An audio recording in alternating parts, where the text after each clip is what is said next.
할렐루야. 네, 반갑습니다.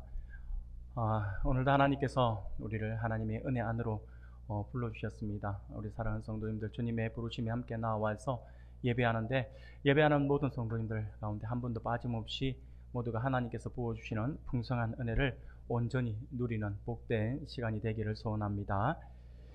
오늘 우리가 고린도전서의 말씀을 함께 읽었습니다. 고린도전서 14장의 말씀을 우리가 가지고 사랑의 행동 질서라는 제목으로 같이 말씀을 잠시 살펴보고자 합니다. 사랑하는 성도 여러분, 우리가 자주 쓰고 있는 사자성어 가운데에 이런 사자성어가 있죠. 진할과 오히려 류, 그리고 아니불, 그리고 미칠급, 이렇게 네 자를 써서 과유불급이라고 하는 말이 있습니다. 이것은요, 어떤 것이든지 지나치게 하면 오히려 부족한 것보다 못하게 되어버린다라고 하는 그러한 사자성어이죠. 과하지도 않고 모자라지도 않는 적당한 상태의 그 중요성을 강조하는 그러한 말이라고 할 수가 있을 것입니다. 이 과유불급이라고 하는 말은요, 중국 춘추시대 공자의 말에서부터 유래한 고사성어입니다.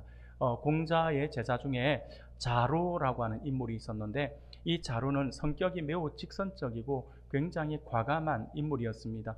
어떤 일을 하게 되면 그 일에 대해서 깊이 있게 생각을 하거나 계획을 하거나 해서 일을 하는 것이 아니라 그냥 무조건 밀어붙이고 무조건 일을 하는 것이죠. 어떤 계획도 없이 무조건 그렇게 가는 것입니다. 그러다 보니까 여러 상황들을 따지는 것보다 무조건 행동으로 먼저 옮기는 스타일이 이 자로라고 하는 제자의 스타일이었습니다.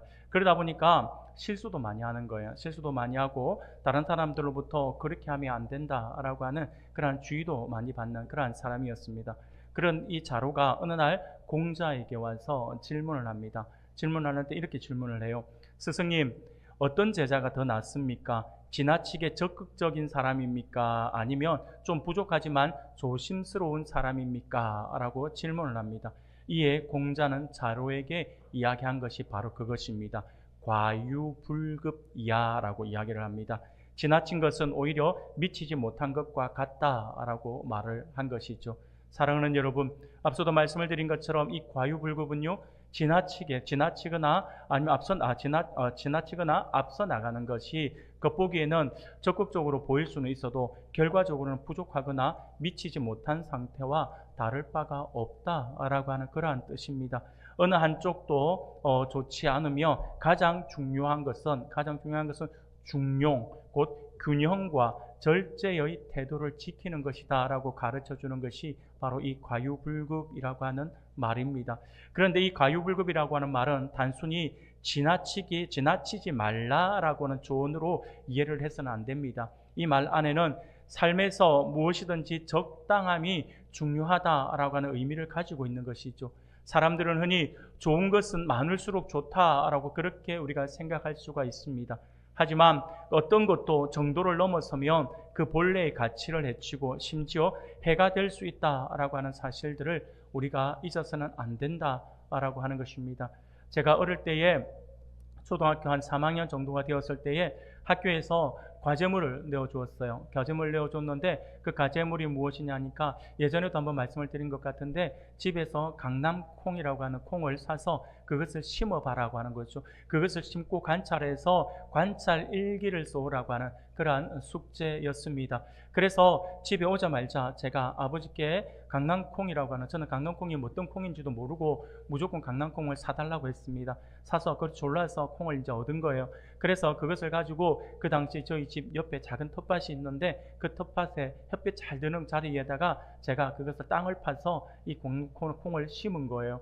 근데 선생님 말씀으로는 이 콩을 심어 놓으면 한 2, 3일 정도가 지나면 싹이 올라올 것이다 라고 했는데 저는 아무리 기다려도 싹이 올라오지 않는 거예요. 그래서 제가 생각할 때 결론은 아버지가 불량 콩을 사왔구나 라고 생각을 했어요. 그래서 아버지에게 불량 콩을 사왔다라고 하면서 왜 제 거는 싹이 안 나냐고, 아빠가 이거 잘못 사준 거다 라고 그렇게 제가 불평을 늘어놓았습니다. 그러자 아버지가 한번 가보자라고 해서 제가 심었던 그 콩의 자리를 가신 거예요. 가셔가지고 콩을 파는데 손으로 처음에 이렇게 해집었는데 콩이 안 나오니까 도대체 콩을 어디다 심었냐라고 하는 거예요. 여기다 심었다고 하니까 그 다음에 더 많이 이제 손을 많이 해서 이게 손을 이만큼 흙을 퍼냈어요. 그러니 그 안에 콩이 5개 정도를 제가 심었는데 같이 심어 놓은 거예요. 같이 심으면 그게 나오는 거예요. 나오는데 그걸 통을 보더니 싹이 나오긴 나왔어요. 나왔는데 이게 너무 깊이 심어가지고 싹이 못 올라와가지고 거기서 지금 썩고 있었던 거죠. 썩고 있는 그 장면을 보면서 콩은 이렇게 심으면 안 된다라고 하시면서 그러면서 가르쳐 주셔가지고 했는데 손가락 하나로 그냥 골 하나만 쭉 파더니 그냥 하나 심고 그 위에 흙을 덮고 요만큼 파고 덮고 흙을 덮고 이렇게 하더라고요. 제가 선생님의 말씀을 오해를 해서 선생님은 어른 손가락 두께 하나만큼 파서 심어라 했는데 저는 잘못 듣고 어른 손가락 길이만큼 깊이를 파서 깊이 심었던 것이죠. 제가 잘못한 겁니다. 저는 여하튼 선생님의 말씀은 말씀이지만 저는 식물은 깊이 심으면 좋은 것이라고 생각을 해서 제가 깊이 심어 놓았던 것이죠. 그런데 싹이 이제 안 나고 썩어버린 거잖아요. 그래서 아버지가 다시 심어 주셨어요. 그런데 한 2, 3일 지나니까 정말 싹이 올라왔어요. 싹이 올라오는 거 보면서 너무 반가운 거예요. 그러면서 저는 너무 좋아서 이것을 잘 키워서 이렇게 또 다른 콩이 맺을 수 있었으면 좋겠다 해서 제가 물도 주고 열심히 하루도 빠지지 않고 계속해서 물을 줬습니다. 그래 처음에는 잘 자랐어요. 잘 자랐는데 이게 며칠 안 되어서 보니까 또 시들시들하면서 또 죽어가는 거예요. 그러면서 이게 웬일인가 라고 해서 제가 여쭈어봤어요. 또 아버지에게 이것도 왜 이러냐 라고 하면서 이번에는 싹이 났으니까 불량콩은 아니잖아요. 그래서 제가 뭔가 문제가 있다, 땅이 문제가 있다 뭐 이랬던지 막 했던 것 같아요. 그래서 나중에 알고 보니까 제가 너무 지나치게 물을 제가 잘 키워야 된다는 생각에 너무 지나치게 물을 많이 준 겁니다. 물을 주고 또 주고 또 주고 물이 흙에서 말랐다 싶으면 또 주고 막 계속 했던 것이죠. 그래서 결국에는 너무 많은 물로 인해서 결국 이게 자라지 못하고 이게 다시 죽어버리는 일이 벌어진 것입니다. 나름 잘 키워보려고 처음에는 너무 깊이 심어서 실패를 했고요. 두 번째는 물을 너무 많이 주어서 실패를 한 것이죠. 사랑하는 여러분, 그렇습니다. 많음이 반드시 좋은 것은 아니었다라고 하는 거죠. 어릴 때는 저는 무조건 좋으면 다 좋다라고만 생각을 했습니다. 그래서 이런 일들을 했던 것이죠. 그러나 제가 그 콩 심는 것에서부터 인생의 실패를 제가 한번 경험해 본 기억이 나서 잠깐 소개를 해드립니다. 사랑하는 여러분, 지혜로운 사람은 언제 멈춰야 할지를 압니다.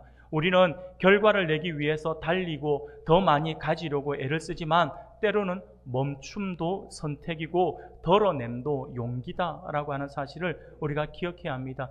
지나친 과함은 결국 나를 소모시키고 타인과의 관계마저 무너뜨릴 수 있다라고 하는 것이죠. 그래서 우리에게는요, 적절함이 중요합니다. 적절함은 단순하면서도 그런데 이것이 단순하긴 하지만 실천하기는 참 어려운 것 같습니다. 우리가 적절함을 유지한다라고 하는 것은 이게 생각보다 그렇게 쉽지가 않습니다.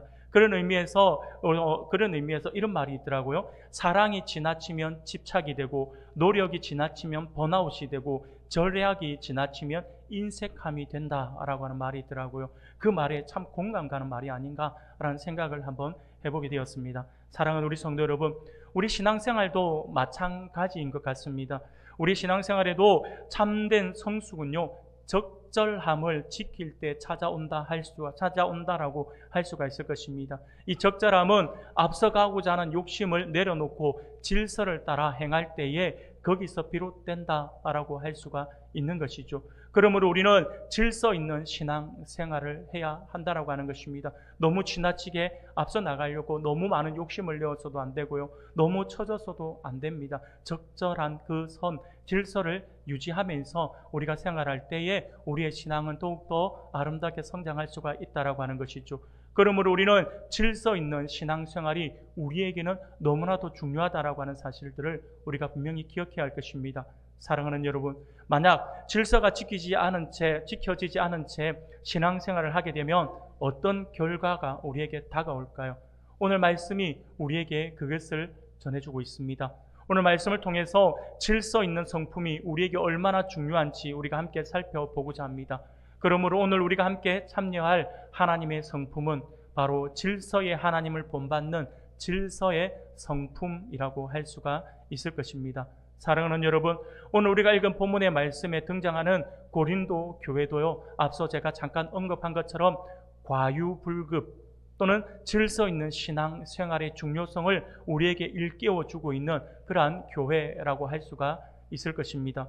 오늘 본문의 말씀은 우리가 보면 12장에서부터 고린도전서 12장에서부터 14장까지 이어지는 성령의 은사와 관련된 말씀의 결론 부분이 오늘 우리가 읽었던 오늘 본문 14장 36절에서부터 40절까지의 말씀입니다. 고린도 교회는요, 성경 고린도전서의 말씀을 보며 고린도 교회는 모든 면에 있어서 굉장히 뛰어난 그러한 교회였다라고 하는 것을 알 수가 있습니다. 성경을 보니까요, 고린도 교회는 모든 언변에 뛰어났다라고 말씀을 합니다. 뿐만 아니라 모든 지식에 풍족했다라고 말씀을 하고요, 또한 모든 은사가 부족함이 없는 공동체였다라고 성경은 우리에게 말씀해 주고 있습니다.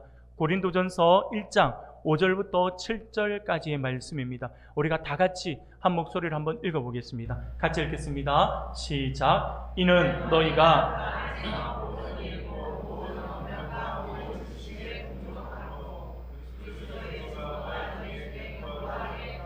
너희가 모든 은사에 부족함이 없이 우리 주 예수 그리스도의 나타나심을 기다림이라. 아멘. 사랑하는 성도 여러분, 이 말씀을 통해서 우리가 고린도 교회가, 그 당시에 고린도 교회가 얼마나 뛰어난 교회, 우수한 교회였는지를 우리가 엿볼 수가 있습니다. 그러다 보니까 우리 고린도 교회 안에는요, 모든 언변에 뛰어났다라고 하는 것은 말 잘하고 말에 있어서 능숙한 사람들이 많았다라고 하는 거죠. 모든 지식이 풍족했다라고 이야기를 하고, 모든 심지어 이렇게 말 잘하고 지식만 풍족한 것이 아니라 놀랍도록 성도들 안에 하나님께서 부어주시는 은사가 풍성했다라고 이렇게 이야기를 하는 것입니다. 그러다 보니까 고린도 교회 성도들이 받은 그 성령의 은사들은 그들로 하여금 어떻게 될까요? 굉장히 흥분하게 만들었어요. 한번 생각해 보십시오. 사랑하는 성도 여러분, 우리 교회 안에 우리가 그냥 하나님께로부터 받은 은사들이 많이 풍족하게 우리에게 있는데, 근데 그것이 그냥 내 스스로 내 안에서 가지고 있는 것이 아니라 어떤 은사가 역사하는 그 놀라운 역사로 말미암아서 드러나는 은사로 우리가 보여진다 생각해 봅시다. 그래서 우리 교회 안에 어떤 성도들이 기도하면 병자가 일어나고, 갑자기 기도하는데 그것도 문제 해결이 되고, 또 다른 역사, 놀라운 예언도 하고 이런 역사들이 있다 생각해 봅시다. 그래서 우리 교회 성도들 가운데 그런 사람들이 많다 생각해 보세요. 그러면 우리 교회 성도들이 분위기가 어떨까요? 분위기는 굉장히 올라갈 수밖에 없어요. 다운될 수가 없습니다. 굉장히 업이 되겠죠. 그래서 쉽게 말하면 모든 성도들이 우리 교회는 이런 교회구나 라고 하면서 흥분하게 되어 있다라고 하는 거죠. 지금 고린도 교회가 그 일로 인해서 굉장히 흥분한 상태예요. 그래서 그거로 인해서 흥분하면서 어떤 일이 벌어지냐니까, 사람이 흥분을 하게 되면 반드시 나타나는 현상은 뭐냐면, 이게 흥분이 부정적으로 말고 긍정적인 흥분에 나타나면 반드시 그 흥분의 이유 때문에 자랑하게 되어 있어요. 자랑으로 나타나게 되어 있다라고 하는 거죠. 그래서 이 고린도 교회는요, 이 은사들로 인해서 흥분을 했고 그들의 자랑거리가 되어버렸습니다. 그러나 그 정도가 너무 지나쳤어요. 그 정도가 너무 지나쳐서 그들의 예배에는 자신들이 가진 은사로 인하여서 흥분과 망상에 빠져서 경쟁적으로 과시하고 드러내는 일이 많아지므로 교회를 어지럽게 했다라고 하는 것입니다. 쉽게 말씀을 드리면, 예언을 하는 은사를 가진 사람이 있고, 또 방언을 하는 은사를 가진 사람들이 여러 사람들이 많이 있어요. 또 다른 어떤 병고침의 은사들을 가지고 있는 사람들이 많이 나타나다 보니까 어떤 일이 벌어지냐니까, 예배드리기 위해 사람들이 모였어요. 사람들이 모였으면 앞에 지도자가 설교를 한다고 하고 있으면 옆에 있는 사람들이 다가와서 자기네들끼리 쏙닥거리면서 자기네들끼리 예배 도중에 예언을 하고 있고, 예배 중에 방언을 하고 있고, 기도하자 그랬더니 갑자기 전부가, 어떤 사람은 초신자들도 많은데 방언 기도한다고 갑자기 일어서서 두 손 들고 난리 나고 그런다. 한번 생각을 해보십시오. 교회가 얼마나 어지러울까요? 성도들이 교회를 왔는데 신앙 상담을 하는데, 그런데 담임 목사에게 와서 이런 신앙 상담을 하는 것이 아니라 예언할 줄 아는 사람들에게 가서 그 사람에게 물어보는 거예요. 앞으로 내가 어떻게 될 것인지 물어보는 거예요. 교회 질서가 어떻게 될까요? 질서가 엉망이 되는 거예요. 모두가 잘났다라고 이야기를 하면서 예배가 예배다워지지를 않는 거죠. 성도 간에 온전한 교회가 일어나지 않습니다. 예언을 하는 사람들의 가장 공통적인 특징 중에 그들이 실수하는 가운데 하나가 뭐냐면, 예언을 하는 사람들은요, 그 은사를 가진 사람들은 예언을 하지 못하는 사람들에게 그 위에서 굴림을 하려고 그래요. 내가 기도해서 응답을 받았는데 이렇게 하면서 이야기를 해주면 좋아요. 하나님께서 우리에게 뜻을 보여주고 한 사람 한 사람에게 전달해주고 같이 기도하자 하는 것은 좋아요. 그런데 내가 이렇게 받아서 이야기를 해주니까 내가 너의 지도자야 라고 생각을 하는 거예요. 그러면서 자꾸 굴림을 하고 자꾸 사람을 이게 흔히 말하는 가스라이팅이라고 하죠. 그런 걸 하려고 하는 거예요. 교회 질서가 엉망이 되겠죠. 지금 고린도 교회에 나타났던 것이 여러 은사가 나타나는 것은 너무너무나도 좋았어요. 하나님께서 주신 은사가 교회 안에 나타나는 건 너무 좋은데 문제는 뭐냐면 과유불급이었죠. 그들이 너무 지나치게 그것으로 가지고 너무 오버를 했던 것이죠. 그래서 교회 질서가 어지럽게 되는 그러한 현상이 벌어졌다라고 하는 것입니다. 사랑하는 여러분, 고린도 교회 안에 이렇게 많은 놀라운 은혜가 있는데도 불구하고 왜 이런 문제들이 그들 안에 발생했을까요? 그 이유는 다른 데 있지 않습니다. 고린도 교회 성도들은요, 성령의 은사에 대한 이해에 대해서 그들이 성숙하지 못했기 때문입니다. 하나님께서 나에게 말을 잘하는 은사를 주시고 또 어떤 다른 은사를 주시고 또 말할 때 어떤 하나님께서 은혜를 베풀어 주셨다라고 한다면 그것을 베풀어 준 이유가 있다라고 하는 거죠. 하나님께서 나에게 주신 은사, 그 은사에는 반드시 이유가 있습니다. 그런데 그들은요, 그것을 준 이유를 몰라요. 성숙하지 못했기 때문에 그것을 가지고 흥분하고 그것을 가지고 자랑을 하려고 하고 그저 내가 뛰어나다, 내가 높다, 내가 너희들보다 다르다 라고 하는 걸 보여주고 싶어 했다라고 하는 거죠. 성숙하지 못한 신앙의 모습을 전형적으로 보여주었다라고 하는 것입니다. 이로 인해서 그들의 예배는 굉장히 혼란스러웠고요. 이 문제를 바울에게 알리며 그들이 자문을 요청한 것입니다. 우리 교회 안에 이런 일이 벌어졌는데 어떻게 해결을 해야 될까요? 라고 하면서 바울에게 지금 편지를 써서 물어본 것이죠. 바울이요, 이 이야기를 듣고 바울이 이 요청에 따라서 바울이 이 이야기를 듣고 적절한 지침과 안내를 제공하기 위해서 고린도 전서를 기록한 것입니다. 그리고 이 고린도 전서를 편지하면서 12장에서부터 14장에 이르는 이 적지 않은 분량을 할애하면서 은사에 대해서 편지를 쓰고 있더라라고 하는 것이죠.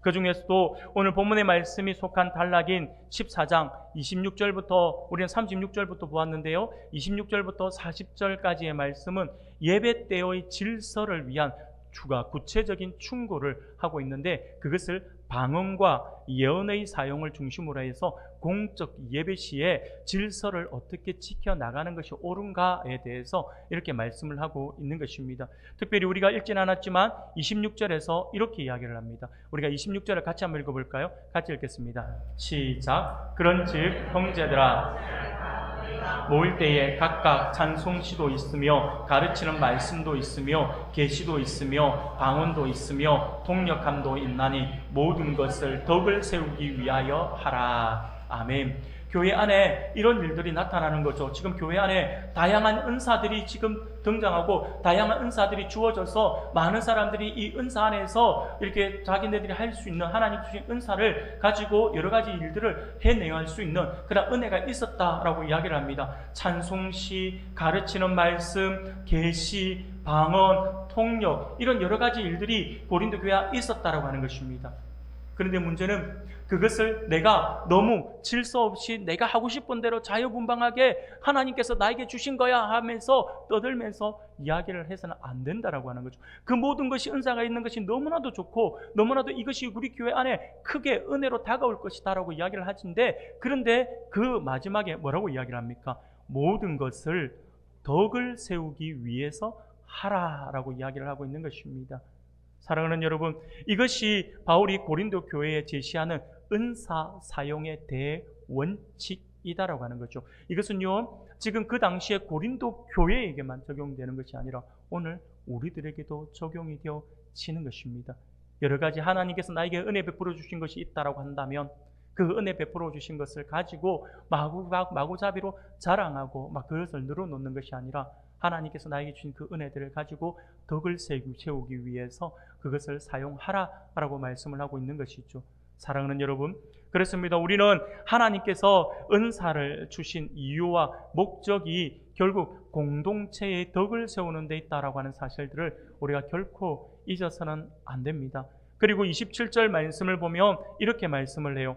만일 누가 방언으로 말하거든 두 사람이나 많아야 세 사람이 차례를 따라하고 한 사람이 통역할 것이요 라고 말씀을 합니다. 바울은요, 방언하는 사람이 있다 한들 예배 시간에는요 둘 또는 최대 3명만 하라라고 이야기를 해요. 그것도 모두가 다 같이 막 하는 것이 아니라 한 사람씩 한 사람씩 차례대로 해야 한다라고 하는 것입니다. 그 방언이 통역, 그리고 그 방언은 통역되어야 된다라고 이야기를 합니다. 쉽게 말씀을 드리면 우리가 공동체 안에서 방언으로서 이야기를 할 수 있고 방언으로 기도할 수가 있어요. 그런데 여기서 방언 기도가 터지가지고 이야기를 하고 있으며 여기 사람도 방언을 할 줄 알면 같이 방언을 해요. 그러면 어떤 일이 벌어지냐면 그 공동체 안에서 기도할 때에 경쟁을 하게 해요. 경쟁. 더 크게 내가 방언을 하고 여기도 방언을 하고 나도 해야지 또 방언을 하는데 나중에는 막 온 사방에서 막 너무나도 그럼 이거를 초신자들은요 힘들어해요.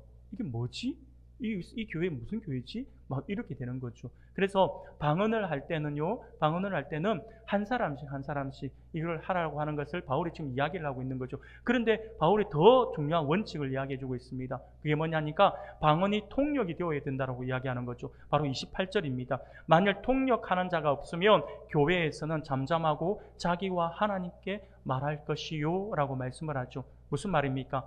방언을 통역하는 사람이 있어야 된다고 하는 거예요. 통역의 은사를 가지고 있는 사람들이 있다면 그 사람들이 있는 데에서 방언을 해야 된다고 이야기하는 것입니다. 방언을 하는데 내가 무슨 말인지도 몰라요. 내가 무슨 말인지도 모르고 막 하는 사람들이 있어요. 그런 사람들 이렇게 하는 것보다는 이게 해석하는 통역하는 사람이 있어서 그것을 가지고 같이 방언도 하고 그 방언 통역도 하면서 같이 하나님의 교회, 주님의 그 교회에 덕을 세워야 된다라고 이렇게 말씀을 하고 있는 거죠. 만약에 방언하는 사람이 있는데 통역하는 사람이 없다라고 하면 바울이 뭐라고 이야기합니까? 잠잠하라라고 하는 거예요. 말하지 말라라고 하는 거죠. 그러면 방언을 받았는데도 불구하고 방언 기도를 하지 말라라고 하는 게 아니에요. 바울이 뭐라고 이야기합니까? 공예배 시간이 아니라 나 혼자 하나님과 1대1의 관계 안에서 나의 골방에서 그렇게 기도하라라고 이렇게 이야기를 하고 있다라고 하는 것입니다. 그리고 29절에서 이렇게 말씀을 해요. 예언하는 자는 둘이나 셋이나 말하고 다른 이들은 분별할 것이요 라고 이렇게 말씀을 합니다. 이는 곧 예배 시 방언하는 자들만이 아니라 예언하는 자들에게도 동일하게 지금 적용하고 있는 거예요. 그러면서 31절에서 너희는 다 모든 사람에게 배우게 하고 모든 사람으로 권면을 받게 하기 위하여 하나씩 예언할 수 있느니라 라고 말씀을 합니다. 방언과 마찬가지로 여러 사람이 할 수 있다 하더라도 모두가 동시다발적으로 막 이렇게 하지 말고 한 사람씩 이렇게 이야기를 하라라고 하는 거죠. 그러면서 또 너무 많이 하지 말고 둘이나 셋 정도로 아주 간략하게 이렇게 하라라고 이야기를 합니다. 그러면서 30절에 이렇게 말씀을 해요. 만일 곁에 앉아 있는 다른 이에게 계시가 있으면 먼저 하던 사람은 잠잠할지니라 라고 말씀을 합니다. 무슨 말일까요? 사랑하는 여러분, 지금 내가 방언을 할 수 있고 지금 내가 예언을 할 수가 있어요. 그래서 하나님께서 주시는 그 은혜로 말미암아서 지금 내가 방언을 하고 예언을 할 수 있는 예언을 하고 있는 그 상황에서 우리 가운데에서 누군가가 처음 하나님께 기도하는데 그 사람이 예언의 은사를 받고 그 사람이 방언의 은사를 받았어요. 그런데 처음 방언의 은사를 받은 사람들, 처음에 예언의 은사를 받은 사람들은요, 이 조절 자체가 좀 힘들어요. 이게 하기 힘드니까요. 근데 먼저 받은 사람들은 계속 방언 기도를 하다 보면 이 조절이 가능해요. 그래서 앞서서 하고 있던 사람들은 이 사람들이 누군가가 옆 곁에 있는 사람은 다른 계시가 있다라고 한다면 잠잠해라, 조용히 해라 라고 이렇게 이야기를 하고 있는 것이죠. 쉽게 말씀을 드리면 서로 방언을 하면서 서로 예언의 어떤 기도를 하면서 시끄럽게 떠들면서 어지럽게 하지 말라라고 하는 거죠. 지금 계속 하나님께서 이 바울이 지금 이야기하고 있는 게 뭐냐면 질서예요. 질서. 교회 안에 질서 있게 이렇게 모든 것을 행해라 라고 이야기를 하고 있다라고 하는 것이죠. 사랑하는 여러분, 예언하는 자가 자신의 의식을 잃어버린 상태에서 신들린 사람처럼 말을 마구마구 쏟아내는 것이 아니라 자신의 영을 스스로 제어할 수 있으며 확실한 의식을 가지고 모두가 알아들을 수 있는 말을 하는 사람이다라고 하는 것을 지금 바울은 전제해 놓고 있는 것이죠. 가끔 가다가 그런 사람을 보게 됩니다. 우리 교회는 물론 안 계시지만 제가 앞에 있던 교회에서 보니까 그런 분이 계세요. 방언 기도를 할 줄 안다 해서 공예배 시간에 그리고 다 같이 합심해서 기도하는데 끊임없이 방언 기도를 하는 거예요. 그래서 이것이 너무나도 좀 불편하게 들려지니까 그 누군가가 오늘 방언 기도를 굳이 성경에도 이야기하시는데 방언 기도를 할 때는 그렇게 하지 마시고 조용히 하시든지 혼자 있을 때 공예배 시간에는 초신자들도 있고 하니까 이 부분 조금 삼가하고 절제하는 게 좋지 않겠습니까? 라고 했더니 그분이 버럭한 거예요. 버럭하면서 이야기하는 것이 하나님이 주신 방언 기도는 내가 조절할 수 있는 게 아니다. 내 의지로 하는 게 아니라 하나님께서 나의 입을 통해서 하는 건데 그걸 네가 왜 막냐라고 하는 거죠. 여러분 맞을까요? 틀릴까요? 아닙니다. 바울은 분명히 이야기하고 있잖아요. 절제할 수 있다고요. 조절할 수 있다라고 바울은 이야기하고 있다라고 하는 거죠. 사랑하는 여러분, 처음 사람은 경험이 없기 때문에 이게 뭔지를 몰라요. 그렇기 때문에 굉장히 힘들어하면서 어떤 사람은요 방언을 받고도 그게 방언 기도인지도 모르고 그렇게 하는 사람, 굉장히 두려워하는 사람들도 그런데 그때 어쨌든 처음에 사람들은요 좀 두려움 속에 있을 수 있기 때문에 조절하기 힘들어요. 그러나 방언 기도를 할 줄 아는 사람들은요, 오래 전부터 해오던 사람들은 조절이 가능해요. 지금부터 내가 방언 기도로 들어가겠다, 아니면 내가 하다가 좀 크게 할 수도 있고 작게 할 수도 있고 조절할 수도 있고요. 그리고 자기가 더 나아가서 자기가 기도하는 그 기도의 내용이 어떤 내용인지도까지도 알 수 있죠. 알 수 있는 사람들이 우리 가지고 있는 것이 방언의 은사를 가지고 있는 사람들입니다. 사랑하는 여러분, 우리가 분명히 기억해야 합니다. 바울이 지금 그것을 이야기하고 있는 것이죠. 바울의 이 권면들, 이런 모든 권면들을 종합해 보면요, 자신이 하나님의 영을 받았다라고 주장하는 한 사람이 예배의 모든 시간을 독점하려 해서는 안 된다라고 하는 것을 이야기하고 있는 것입니다.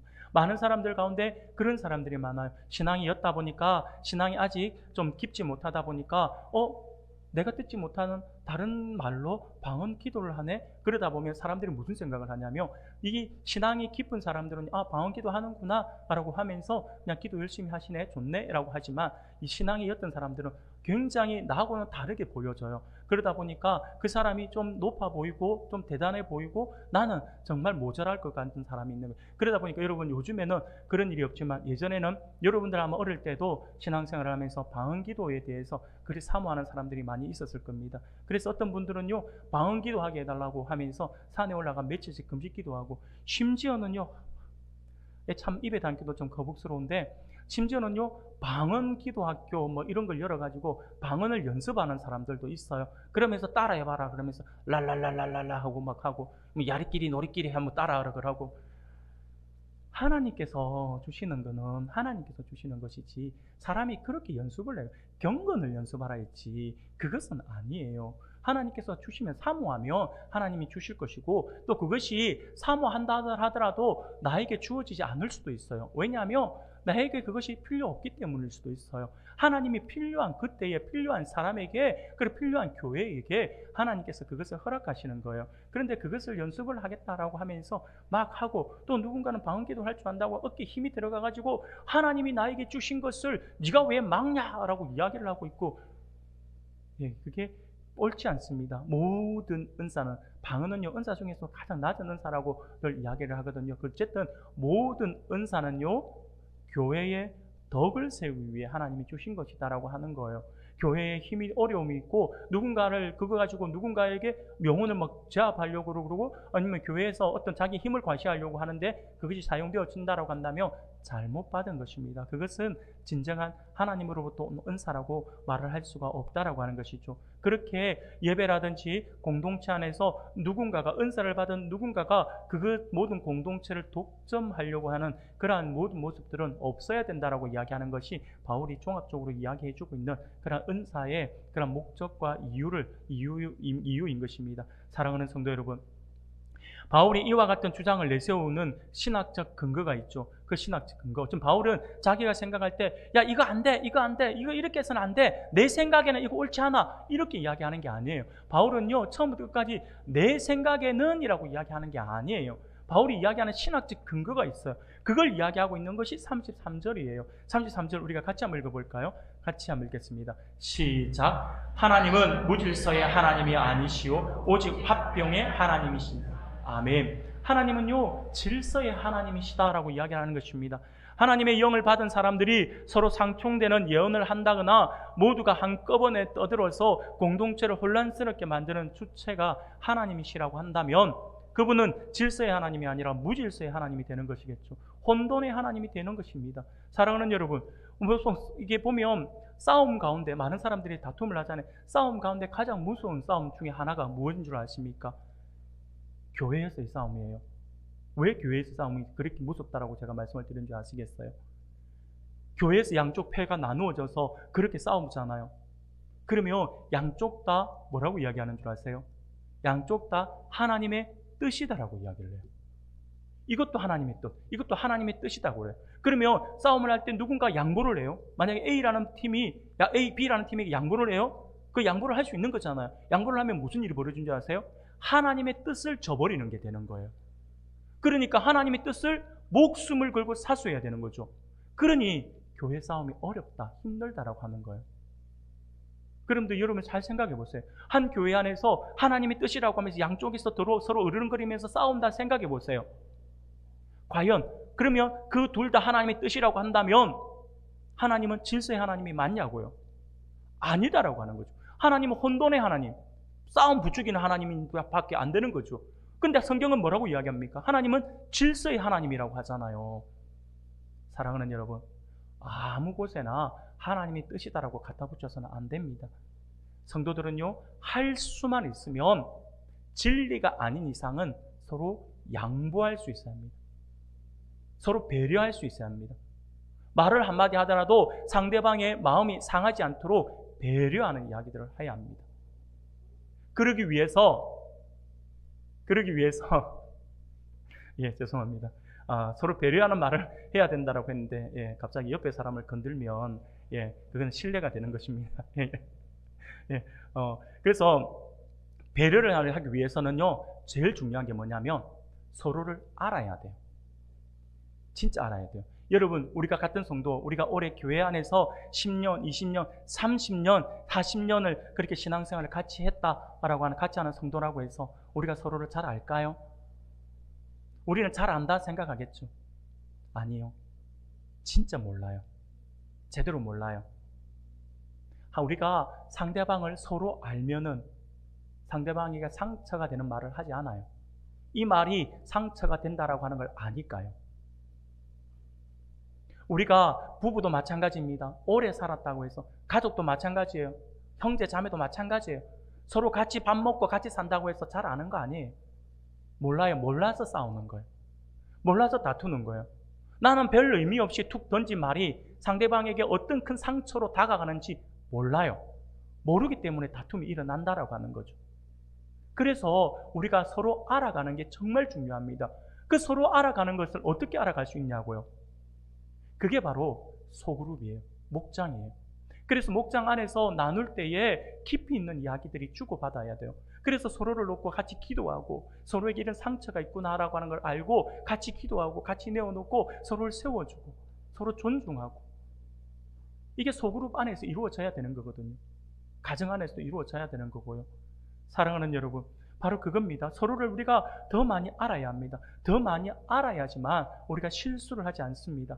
하나님은요, 사랑의 원칙으로 교회를 세워 올리도록 하시기 위해서 은사들을 주셔서 교회의 화평을 도모하시는 분이 우리 하나님이시잖아요. 그분은 무질서와 혼돈, 공허 가운데 질서를 세우시고 법칙을 만드셨으며 조화를 이루신 분이셨잖아요. 질서 있는 하나님의 창조로 인해 온 우주는 질서정연하게 보존되고 통치되며 운행되고 있었다라고 하는 것입니다. 하나님이 질서에 있는 하나님, 질서의 하나님이시라고 하는 것은 창조 시에서부터 나타납니다. 하나님께서 모든 만물 가운데 으뜸으로 사람을 만드셨잖아요. 그런데 하나님께서 사람을 만드셨는데 하나님께서 가장 먼저 사람을 만드셨다라고 한다면 어떤 일이 벌어졌을까요? 사람이 있을 곳이 없어요. 먹을 것도 없어요. 깜깜한 곳에서 아무것도 볼 수 없는 그 가운데 사람만 그냥 있어야 되는 거예요. 하나님께서 질서의 하나님이시기 때문에 처음부터 하나님께서 천지를 창조하시면서 하나님 빛으로부터 시작해서 제일 마지막에 이 모든 것들을 선물로 사람에게 주시고자 마지막에 사람을 만들어 주셨다라고 하는 거죠.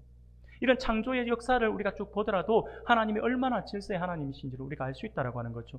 사랑하는 성도 여러분, 질서 있는 하나님의 창조로 인해서 온 우주는 질서정연하게 보존되고 통치되고 운영되고 있다라고 하는 사실을 믿으시길 바랍니다. 이렇게 권면함에도 불구하고 바울이 지금 이것을 굉장히 목소리 높여서 권면을 하잖아요. 이렇게 권면함에도 불구하고 계속 예언을 해야겠다고 고집하면서 다른 사람에게 예언할 기회를 주지 않는 사람이 분명히 있을 수 있습니다. 방언을 무분별하게 하는 사람이 있을 수 있다라고 하는 거죠.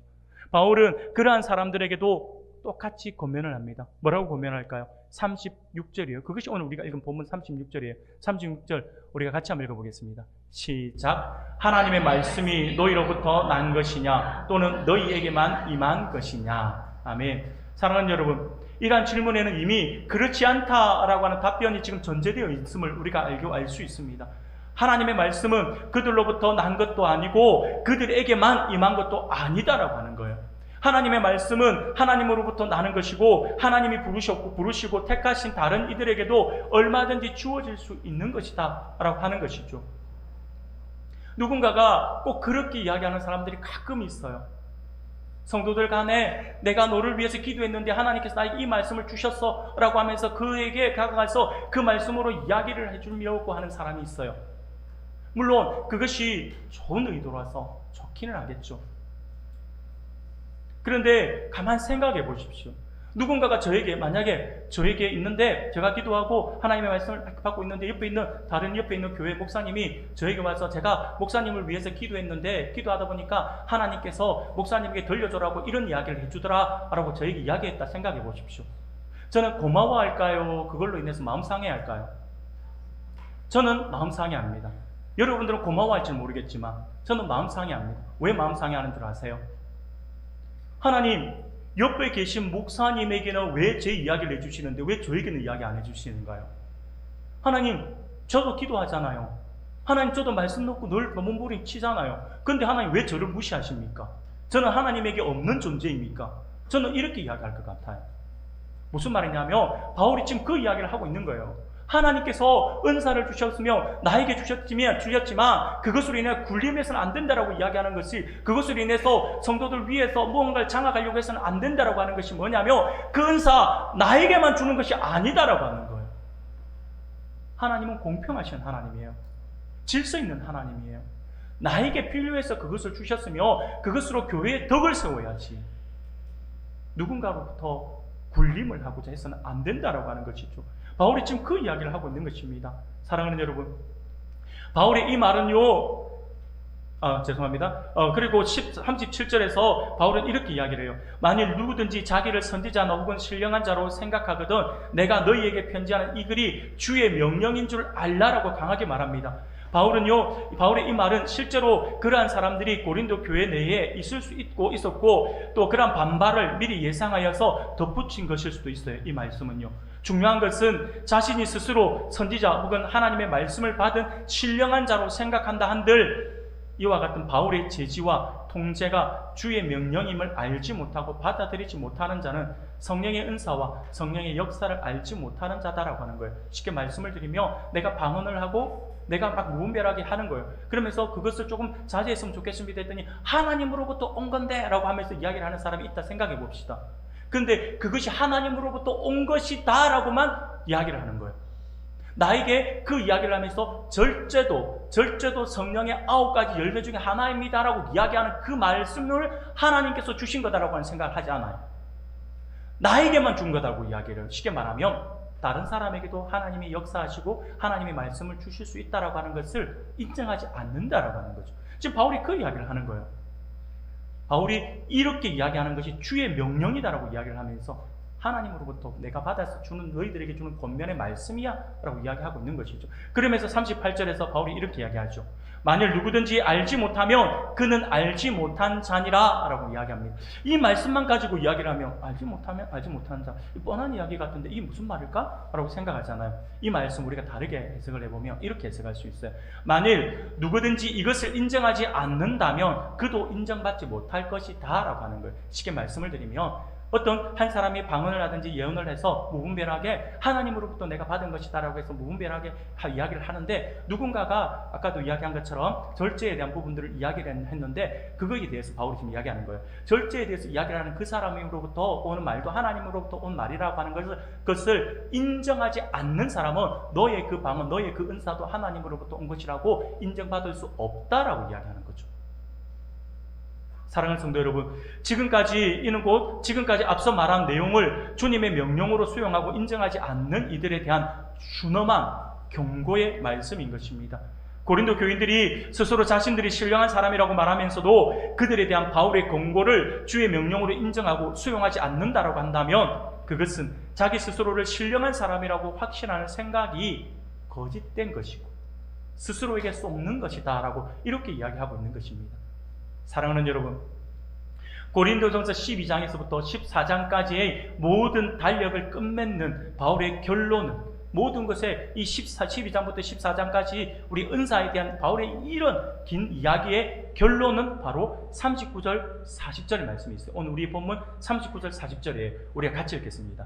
시작. 그런즉 내 형제들아 예언하기를 사모하며 방언 말하기를 금하지 말라. 모든 것을 품위 있게 하고 질서 있게 하라. 아멘. 무슨 말입니까? 그렇다고 해서 바울이 지금 이것을 지적한다고 해서 예언을 하고 방언하는 것을 금해서는 안 된다라고 하는 거예요. 하나님께서 주시는 은사들은 은사대로 받아서 그것을 교회를 위해서 덕을 세우기 위해서 해야 된다라고 하는 거죠. 그러나 그것을 무분별하게 무질서하게 해서는 안 되고 품위 있게 하고 질서 있게 해라 라고 이야기하고 있는 것입니다.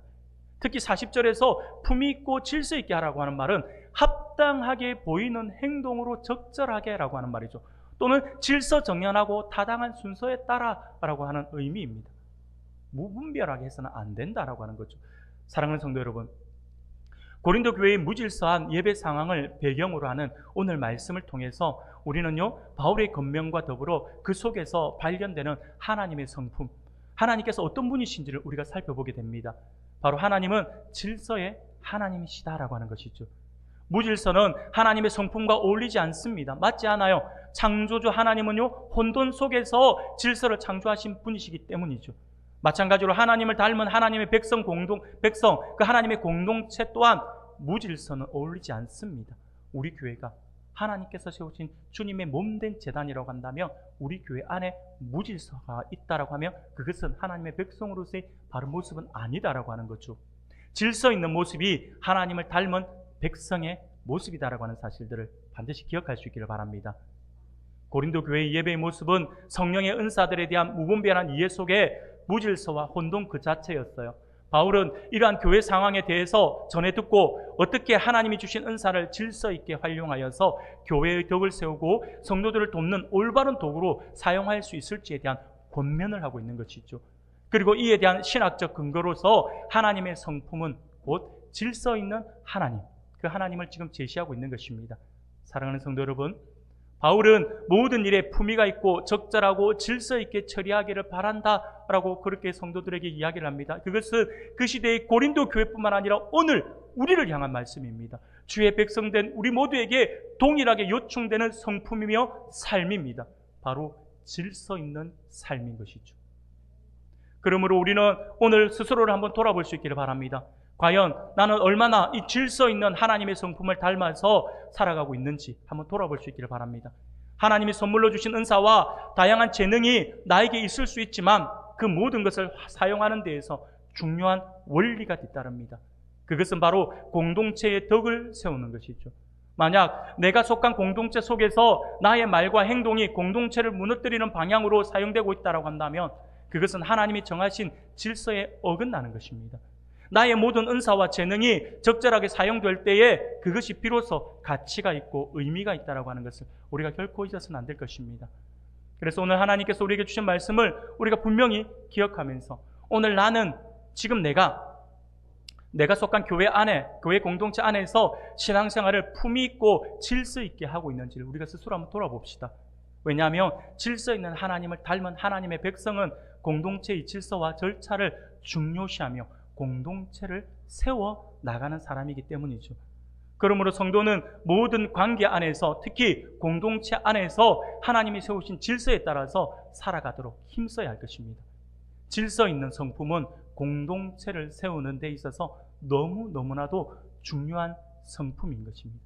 그래서 사랑의 행동이다라고 제가 말씀을 드리는 것입니다.